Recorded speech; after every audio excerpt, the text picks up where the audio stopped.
चलिए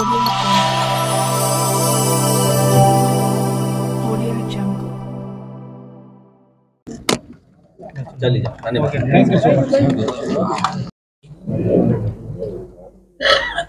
सबसे पहले मैं अपने प्रेस के साथियों का धन्यवाद देता हूं। आज इस कार्यक्रम में आप सब बड़ी संख्या में आए हैं। विजय बहादुर पूर्व में रहे जिला पंचायत अध्यक्ष, मैं इनको आज समाजवादी पार्टी में शामिल कर करके और साथ ही साथ इनके साथी सहयोगी आए हैं, मैं उन सभी साथियों का बहुत बहुत धन्यवाद और आभार प्रकट करना चाहता हूं। हाल ही में जो संविधान बचाने के लिए जो आह्वान किया था, पीडीए की लड़ाई को और मजबूत करने के लिए लगातार इन्होंने और इनके साथियों ने हमें जमीन पर मदद करने का काम किया है। जो इनका संघर्ष रहा, इनका सहयोग रहा, उसका परिणाम ये हुआ है कि मोहनलालगंज लोकसभा आपकी पार्टी बहुत ऐतिहासिक वोटों से जीत करके गई।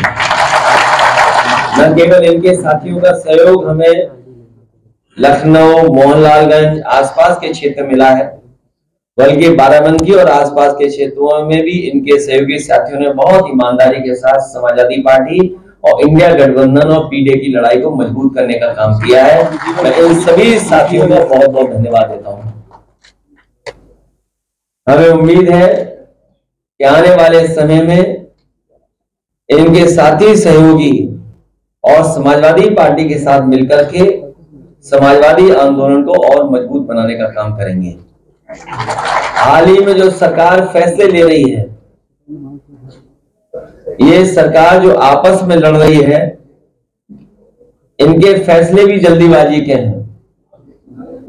जहां शिक्षकों को परेशान करने के लिए जो सरकार ने फैसला लिया कि ऑनलाइन डिजिटल अटेंडेंस ली जाएगी, समाजवादी पार्टी ने उसका विरोध भी किया। और आपके माध्यम से मैं कहना चाहता हूं, यह फैसला स्थगित नहीं होना है। स्थगित का मतलब यह है कि कभी भी सरकार इसको लागू कर सकती है। तो यह फैसला निरस्त हो, तभी हमारे शिक्षकों की असली मदद होगी। वहीं ये जहां कमजोर पड़े हैं, लखनऊ में और सरकार में ये कमजोर पड़े हैं, इसलिए इन्होंने ध्वस्तीकरण का अपना फैसला टाला है। ये फैसला ही टाला है, ये फैसला हमेशा हमेशा के लिए खत्म नहीं हुआ है। इसलिए शिक्षकों के लिए जो ऑनलाइन डिजिटल अटेंडेंस थी, वो स्थगित नहीं, निरस्त हो। और हम सावधान करना चाहते हो प्रदेश की जनता को भी कि भारतीय जनता पार्टी के लोग आपस में लड़कर के और कुर्सी की लड़ाई में पूरा एडमिनिस्ट्रेशन खत्म कर दिया है।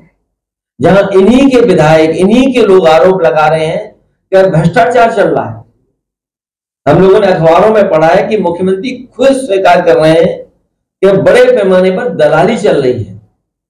जिस प्रदेश के मुख्यमंत्री खुद स्वीकार कर रहे हो कि दलाली हो रही हो और अखबारों में बड़ा बड़ा लिखा हो कि दलाली हो रही है, तो जनता जानती होगी कितनी दलाली हो रही है। मैं एक बार फिर विजय बहादुर जी, उनका और उनके सभी सहयोगी साथियों का बहुत बहुत धन्यवाद और आभार प्रकट करता हूं। आज 5 अलीजाज में मीटिंग बुलाई गई है, लेकिन उससे पहले जो केशव महोदय है वो दिल्ली पहुंच गए और उन्होंने ट्वीट भी किया है कि संगठन सरकार से बड़ा होता है। आप लोग समाजवादी पार्टी और आपकी तरफ से भी एक ऑफिशियल ट्वीट हुआ है इस मामले में। भारतीय जनता पार्टी अपने हारे हुए लोगों के साथ खड़ा होना चाहती है या हारे हुए लोगों के साथ खड़ा होना चाहती है। सर, ये लखनऊ में ध्वस्तीकरण का जो आदेश था, इसको रोक दिया गया, क्या उस चुनाव को लेकर ऐसा किया गया है? ये कमजोर पड़ गए हैं, ये सपा के नेता वहाँ ये कमजोर पड़ गए हैं। एक दूसरा जो बाई इलेक्शन है, आप सही कह रहे हैं, 2 केवल ये फैसला टला है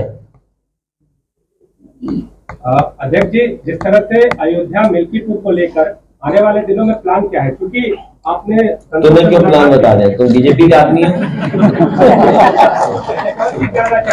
नहीं, ये पहले प्लान बताया नहीं, अब क्यों बता रहे हो? अगर आपको प्लान बता देंगे तो ये लाइव हो जाएगा प्लान हमारा। उपचुनाव में 10 की सीटों में से कितनी सीटें जीतनी है इंडिया गठबंधन? अभी जैसा परिणाम आया उससे बेहतर परिणाम आएगा। लेकिन आप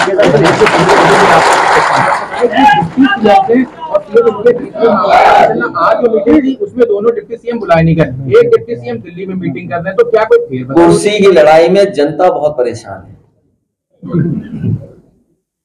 आप सोचिए, खबर ये आ रही है कि महिला ने अपने ऊपर जिंदा आग लगा करके जान दे दी। जिंदा है कि आप सोचिए, आप लोग खुद सोचिए कि एक महिला अपना न्याय मांगने गई और उसने आत्मदाह कर दिया और थाने में पुलिस वहां थी, प्रशासन क्या कर रहा था वहां पर? और इनके विधायक खुद आरोप लगा रहे हैं और मुख्यमंत्री खुद स्वीकार कर रहे हैं दलाली हो रही है। तो सवाल ये, जनता ये भी तो सुनना चाहेगी या जानना चाहेगी कि अगर मुख्यमंत्री महसूस कर रहे हैं कि दलाली हो रही है तो जो दलाली कर उन पर कार्रवाई क्या करवाएं? सबसे करीब उनके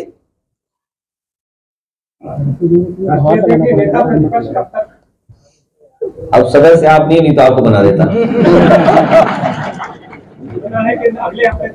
नहीं, मेरी इच्छा है कि आप ही बन जाओ तो आप पक्ष अच्छा रखोगे हमारा, क्योंकि अंदर की भी बात आप जान रहे होगे। सर, उत्तर प्रदेश में बाढ़ की समस्या है, उसको लेकर किस तरह? बाढ़ के अलावा देखिए, इसीलिए मैंने कहा ये सरकार कुर्सी के चक्कर में जनता को अपने हाल पे छोड़ दिया। कोई कह रहा है कि इतने गांव हैं बाढ़ की चपेट में, 1400 गांव। कोई अखबार लिख रहा है 900 गांव है बाढ़ की चपेट में। सच्चाई कम से कम ये सरकार बताए कि आखिरकार कितने गांव है चपेट में, क्या उनकी मदद हो रही है? कल सरकार कह देगी कि बाढ़ आई नहीं क्योंकि बाढ़ का पानी निकल जाएगा। जब जरूरत थी तो सरकार कहां थी? और जब मुख्यमंत्री जी के अपने गृह जनपद में बाढ़ हो, पूरा गोरखपुर में पानी भरा था, अब 2 दिन में बाहर निकल गया। तो जब मदद की जरूरत थी तब सरकार कहां थी?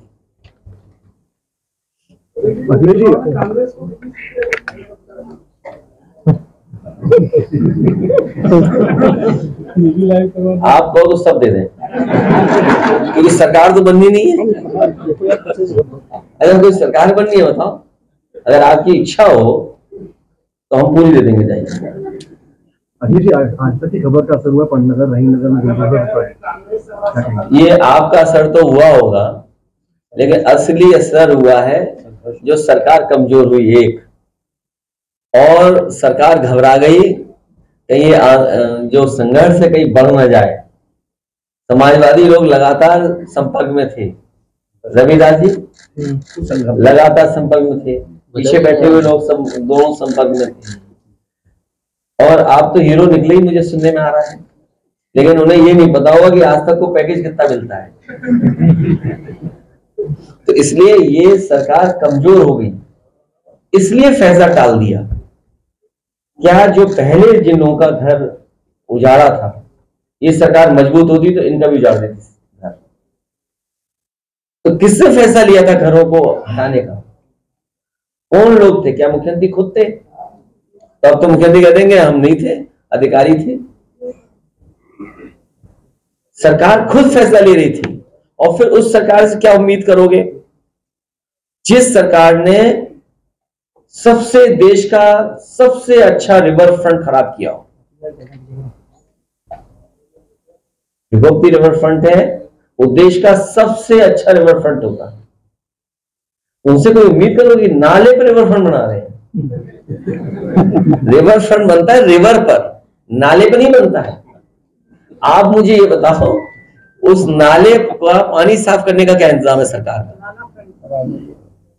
जो नाले में पानी आ रहा है, डोमेस्टिक वेस्ट है या अन्य वेस्ट जो आ रहा है उसके अंदर, तो वेस्ट को कैसे रोकते ये लोग? क्या प्लान था इनका?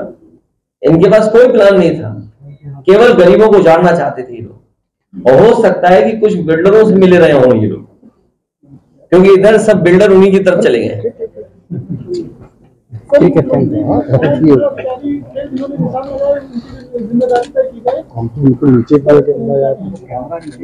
मेरे पत्रकार साथी उन्होंने ही कराया, वही रंग में डाल रहे हैं। करा तो उन्होंने ही ना, सरकार का ही फैसला था।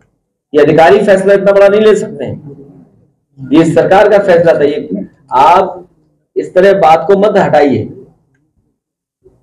सरकार कमजोर पड़ गई इसलिए हो गया, उपचुनाव आ गया, घबरा गए कि 10 ना हार जाए, इसलिए फैसला टल गया। सरकार कमजोर हो गई है सर, बजट कमजोर सरकार से किस तरह के बजट की उम्मीद कर रहे हैं आप? प्रेस को ज्यादा मिलेगा।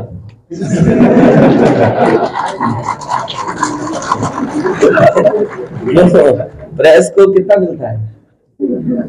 कितना बजट है प्रेस का? रविदास जी कितना है?